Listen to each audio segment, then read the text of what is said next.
안녕하세요. UK 프렌즈로 천형 성체 준비하기 제3강 들어가기 시간입니다. 성호경을 바치고 시작하겠습니다. 성부와 성자와 성령의 이름으로 아멘. 16페이지에 질문 1을 참조해 보시기 바랍니다. 이 세상에 있는 모든 것은 어디에서 왔나요? 라는 질문에서 출발합니다. 달에서 바라보는 지구의 모습일 텐데요. 참으로 푸르고 신비롭게 빛납니다. 이러한 지구와 이 세상의 모든 것은 하느님에게서 왔다는 점입니다. 이제 질문 2로 들어가 보겠습니다. 그렇다면 우리는 왜 이 세상에 있는 걸까요? 하느님께서 우리를 원하셨기 때문입니다. 릴리와 밥이 비행기를 타고 아래를 내려다보고 있습니다. 물에서는 물고기가 뛰어놀고 있고 숲이 울창하게 우거져 있으며 높은 산이 있는 것을 볼 수 있습니다. 이처럼 아름다운 세상에 하느님께서는 우리를 너무 사랑하신 나머지 우리가 언제나 행복하길 바라십니다. 사랑이신 하느님은 환시를 통해 예수의 대리사 성녀에게 사랑한다는 말을 단 한 번이라도 들을 수 있다면 이 세상을 새롭게 창조할 것이라고 말씀하십니다.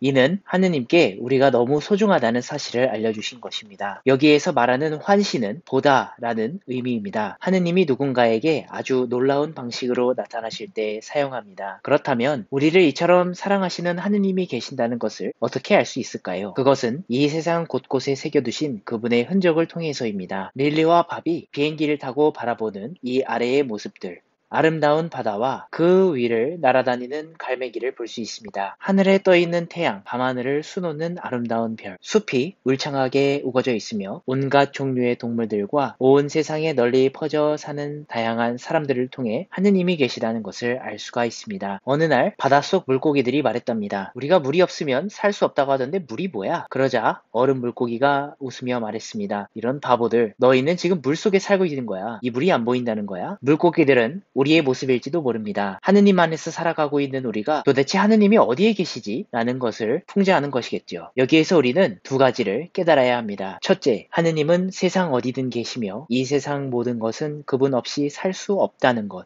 둘째, 온 세상을 창조하신 분은 하느님이라는 것입니다. 우리가 생각하는 것보다 언제나 더 큰 분이 바로 하느님이십니다. 그러면 우리는 하느님이 어떤 분이신지 알 수 있을까요? 물론이죠. 그러나 그분의 도움 없이는 완전히 알 수 없기 때문에 하느님께서는 언제나 놀라운 신비로 남아 계시답니다. 이제 그분은 우리가 당신이 누구인지 깨닫고 사랑하게 되길 원하십니다. 이를 위해 당신의 모습을 우리에게 보여주시는데 계시라고 합니다. 사랑하는 사람이 우리에게 자신의 마음을 열어 보일 때 그 사람을 알 수 있듯이 영원하고 신비에 넘치는 하느님이 사랑의 마음으로 당신의 마음을 열어 보이실 때에만 비로소 우리는 하느님의 가장 깊은 생각을 알게 됩니다. 그렇다면 우리는 하느님을 만날 수 있을까요? 물론입니다. 밥과 릴리를 보실 수가 있습니다. 연결되어 있는 선, 수화기를 들고 있는 릴리의 모습을 볼 수가 있습니다. 이처럼 하느님과 우리는 연결되어 있다는 점을 릴리의 모습을 통해서 알 수가 있죠. 그렇지만 물음표처럼 이게 무엇인지는 잘 모릅니다. 하지만 우리 마음속에는 하느님이 언제나 함께 계시기에 하느님께서 우리를 초대하시는 이 수화기를 들고 당신을 느끼게 해달라고 청하기만 하면 됩니다. 그렇다면 우리는 기도 안에서 하느님이 어떻게 돌보고 치유해 주시는지, 당신의 사랑을 어떻게 전하는지 알 수 있습니다. 이 수화기의 모습처럼 우리가 말을 걸 수 있는 분이시며 우리에게 응답할 수 있는 분입니다. 그래서 여러분들이 기도를 할 때 다음과 같은 기도문을 찬찬히 바치실 수가 있겠습니다. 140번 질문, 하느님의 말씀을 어떻게 들을 수 있는가 하는 것입니다. 하느님은 나를 위로해주는 엄마를 통해서, 울고 있는 아이를 통해서, 따뜻하게 빛을 비추는 태양을 통해서, 정원을 가득 채운 꽃을 통해서, 좋아하는 음악을 통해서, 나를 사랑하시는 아빠를 통해서, 성경 말씀을 통해서, 깊이 잠들고 모든 것이 조용한 방에서 하느님은 우리에게 말씀을 하고 계신답니다. 그렇다면 우리가 만날 수 있는 하느님을 믿는다는 것은 무슨 뜻일까요? 이는 우리를 가장 사랑하시는 하느님을 온 마음으로 신뢰하고 그분이 알려주시는 모든 것을 받아들이며 그분의 말씀에 따라 살려고 노력하는 삶을 말합니다. 하느님께 온전히 의지할 수 있는 사람은 어떠한 것도 두려워할 필요가 없습니다. 그분과 함께라면 우리는 무엇이든 할 수 있으니까요. 낭떠러지와 같은 협곡 사이를 건너가려고 하는 밥과 리리를 보시면 이 다리의 모습 모습은 그들이 건너기에 위험해 보일 수도 있겠습니다. 두려워할 수 있지만 하느님께 온전히 내어 맡긴다는 생각처럼 다리를 잘 건너갈 수 있을 것이지요. 온전히 신뢰한다는 그 믿음은 내 믿음이 너를 구원하였다 라고 하는 성경의 예수님의 말씀에서 우리는 찾아볼 수 있습니다. 이는 마테오복음 9장 22절에서 오랫동안 병으로 고통받던 한 여인의 모습과 루카복음 18장 42절에 앞을 보지 못했던 예리코의 눈머니가 다시 보게 된 기적, 그리고 루카복음 17장 19절에 나오는 나병 환자가 치유를 받은 기적처럼 믿음은 예수님을 만날 수 있도록 해줍니다.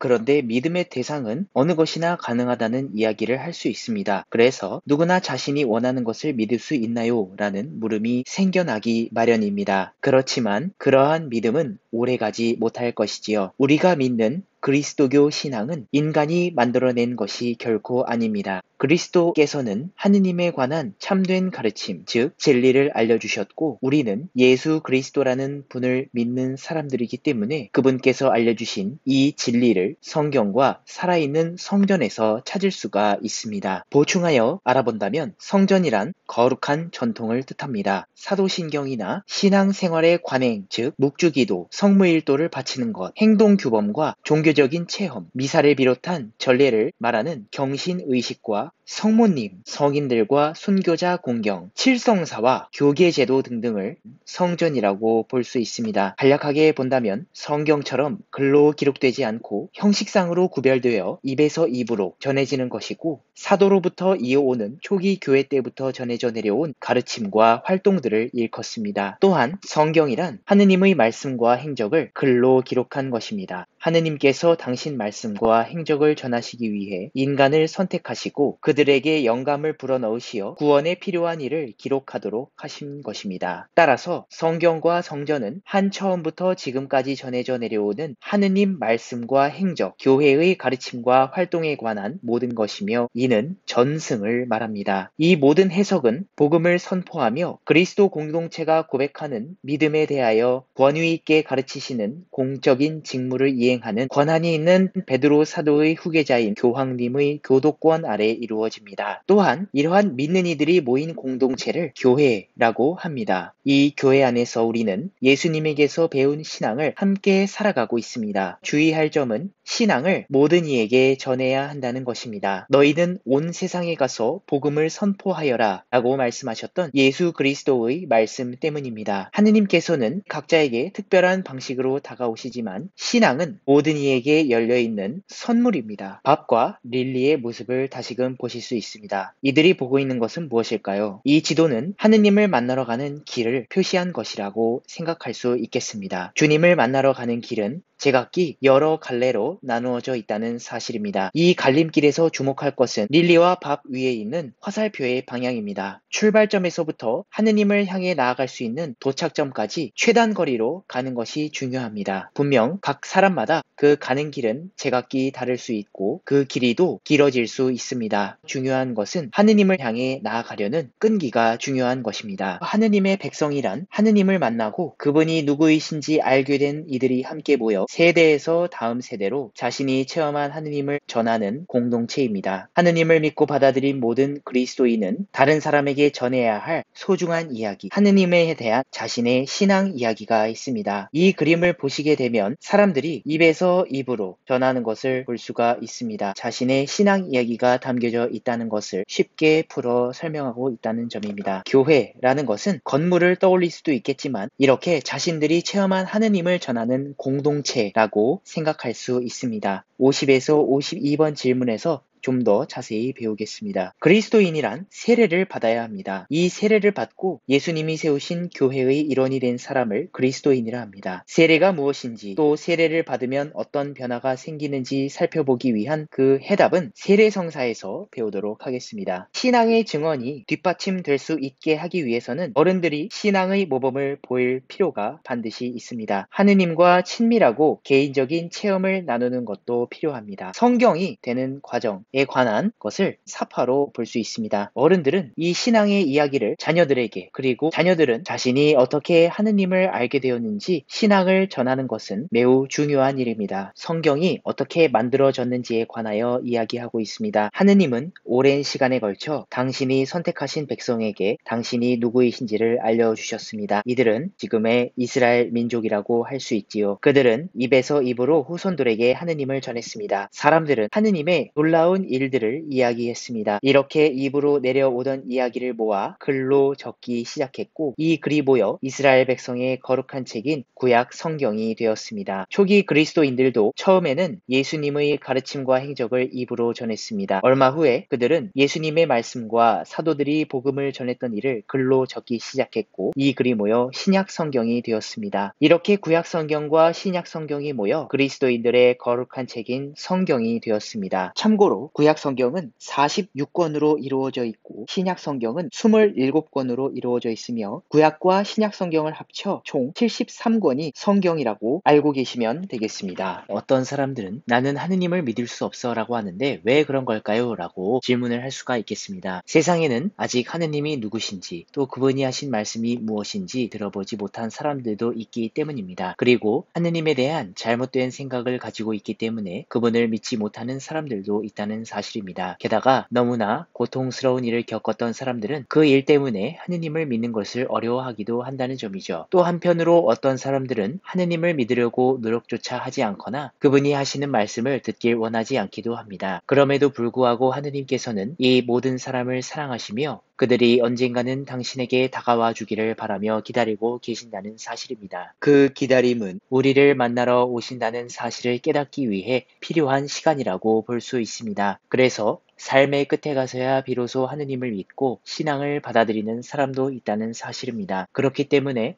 하느님을 믿지 않거나 그분을 믿는 데에 어려움을 지닌 사람들을 신앙인들보다 못하다고 생각해서는 안 됩니다. 이들은 어쩌면 하느님에 대한 오해를 하고 있기 때문일지도 모릅니다. 이 세상에 아무 관심도 없고 우리에게 박수받기를 바라시며 우리가 죄를 짓거나 잘못하기를 바라시고 매번 화만 내고 혼내시며 무섭게 벌을 준다고 생각하기 때문입니다. 그렇지만 이와 같은 선입견과는 달리 하느님이 사랑이신 이유는 바로 여기에 있습니다. 그것은 인류 구원을 위해 당신의 외아드님이신 예수 그리스도를 우리에게 보내셨고 인간의 죄를 짊어진 속죄의 희생제사로 스스로를 봉헌하여 우리에게 영원한 생명인 구원을 가져다 주셨기 때문입니다. 그래서 우리는 릴리와 밥의 모습처럼 하느님께 대한 신앙을 가질 수 있도록 다른 사람들에게 초대의 꽃을 건넬 수 있도록 해야 합니다. 우리도 초대의 꽃을 받고 기뻐하는 사람들의 모습을 보며 주님의 사랑을 널리 알리고 그 안에 기쁨이 있다는 사실을 깨달을 수 있도록 우리의 삶으로 노력해야 하는 것입니다. 강의는 여기에서 마치도록 하겠습니다. 성부와 성자와 성령의 이름으로 아멘.